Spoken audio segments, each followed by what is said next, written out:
what's going on, everybody? Welcome back to Upstate Speed Tests. We got an interesting one today. We are here on Brown Street in the city of Binghamton, and this is a pretty weak area for AT&T. I'm just going to zoom out to give you guys a little bit more context of where we are.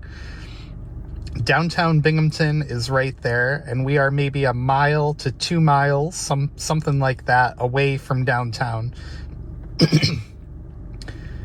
And this whole area here of Glenwood Avenue, this whole section here, I believe this is like the first ward of Binghamton, is a weak spot for AT&T. And over the summer, AT&T got approval to build a brand new macro, and this just went up in the last week or so here. Brand new site, and there's not even fencing around it yet. You can see the bulldozers there that were clearing the land. They've got the electrical boxes and panels almost finished over there, or at least up. Now, the interesting thing is, this is a T-Mobile site on top of that building over there. That's the former Ansco factory that used to make cameras back in the day. Now it's luxury apartments. And T-Mobile never upgraded the site on the roof. And I'm wondering if it was structural related or perhaps lease negotiation issues with the new owner of the building. But yeah, it'll be interesting to see if they relocate over to this new macro and build a new site here now that they have the opportunity, as I'm pretty sure the tower itself, I don't think is actually owned by AT&T. I think it's being built by a tower company. I'd have to go back and look at the videos from over the summer, but I thought it'd be fun to do a before and after comparison.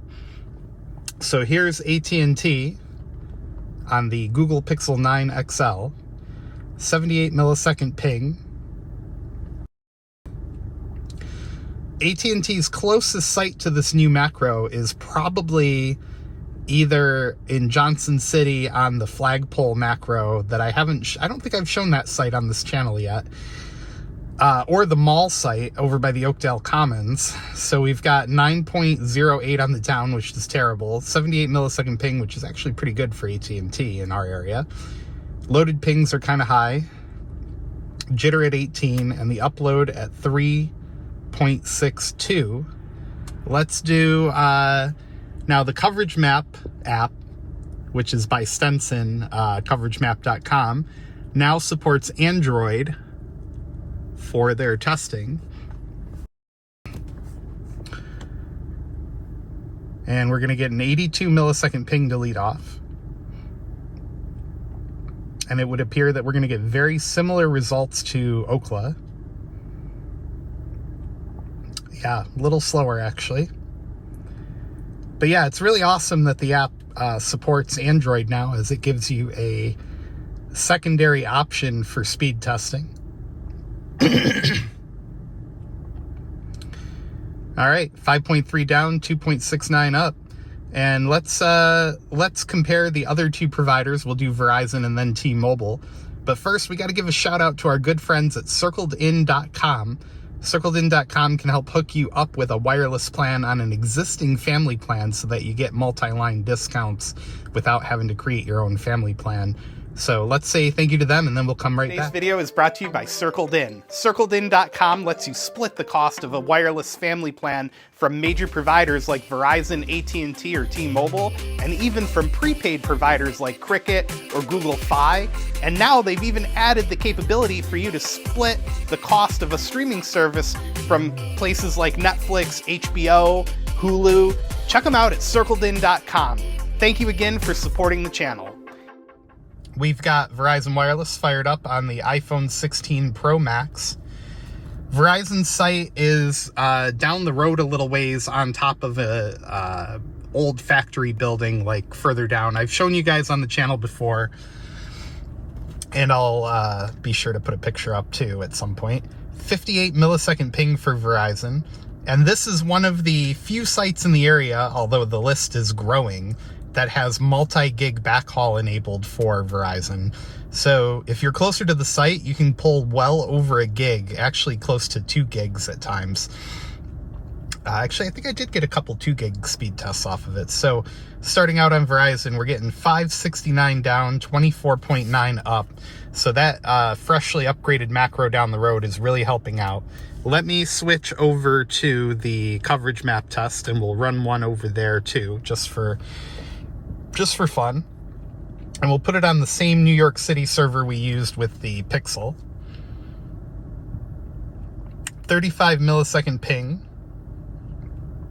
And it's again looking like we're going to get very similar results. So recently in the news, Verizon is taking away the discount when you add a 5th line. So basically the net effect is for accounts that have 5 or more lines, you're going to be seeing about a $3 per line increase sometime in February. And this is based on a post from Reddit, but it's been widely circulated across the internet now.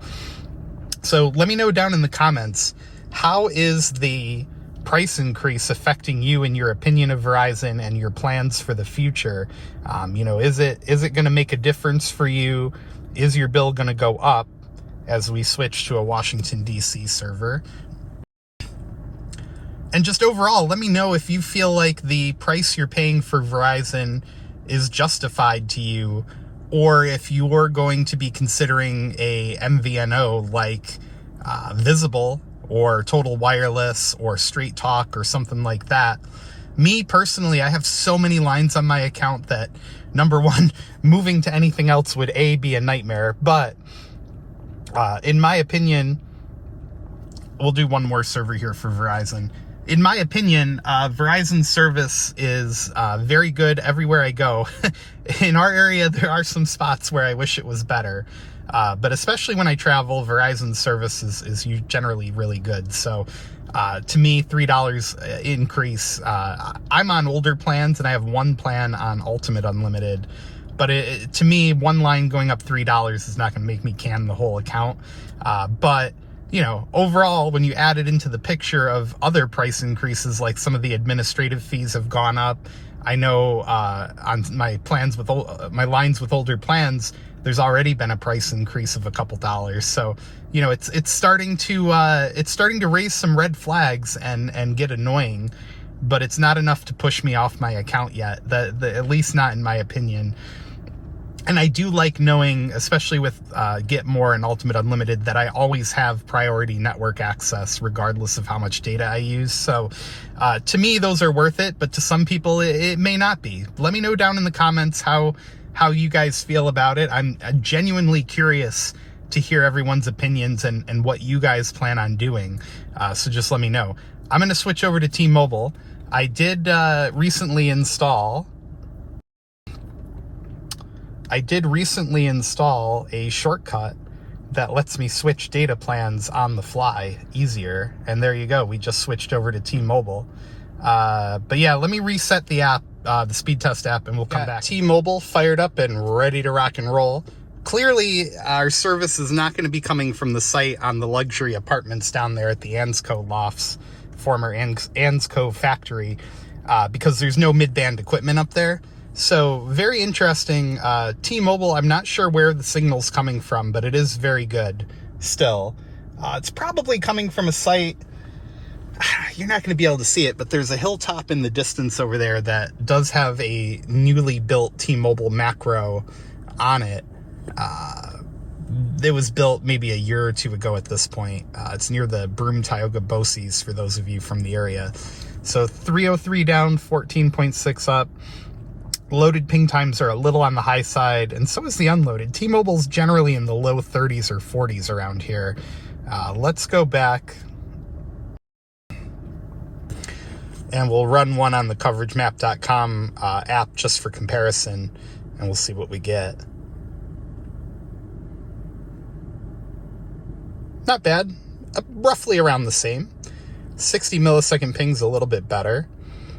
And yeah, with N41, you can always tell when you're kind of far from the site because the upload results are kind of poo-poo. But yeah, all in all, very usable on all three carriers. But the kind of the slow dog in the pony race here is AT&T. But the whole point of this video is they're going to be fixing that soon. Man, that is some shiny metal there. But anyway, If you guys want to help support the channel, links are down in the video description. You can become a member here or on my shared Patreon page with my main channel. But yeah, links down below. And if you can't do it that way, the best thing you can do is give the video a thumbs up and hit subscribe down below. And thanks for joining us at this spiffy new AT&T macro over here, and possibly a T-Mobile macro soon in the future. And we'll see you guys in the next video. Thanks for watching.